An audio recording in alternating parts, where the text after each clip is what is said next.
அனைவருக்கும் வணக்கம். தளபதி விஜயோடைய அடுத்த பொதுக்கூட்டம். இது மக்கள் பொதுக்கூட்டம்னு சொல்ல மாட்டேங்கிறாங்க. எல்லாம் நிர்வாகிகள் கூட்டம் தான் இப்போ ரீசெண்டாக எல்லாமே பண்ணிக்கிட்டு இருக்காங்க. நிர்வாகிகள் அனைவருக்கும் கழுத்தில் ஒரு மாட்டு சங்கிலி மாதிரி போட்டு விட்டு அதில் கியூஆர் கோட் இருக்கும். அவங்க மட்டும்தான் உள்ளே வரலாம், அனுமதி இருக்குதுன்னு சொல்கிறாங்க. ஆனால் கடைசியில் பார்த்தீங்கன்னா ஃபஸ்ட்டு அப்படி தான் அனுப்புவாங்க. கடைசியில் பார்த்தீங்கன்னா திறந்து விட்டு எல்லாரும் அடித்து கொண்டு உள்ளே போய் சென்று தளபதியை பார்க்குறது ஆரவாரம் பண்ணிக்கிட்டு இருக்காங்க. இது யூஸ்வலாக நடந்துக்கிட்டு தான் இருக்குது.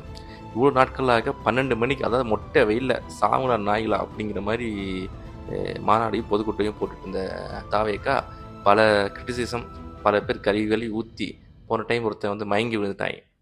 இப்படி நல்லா பண்ணுறதை பார்த்தா அவங்க நல்லாவே தெரியும்.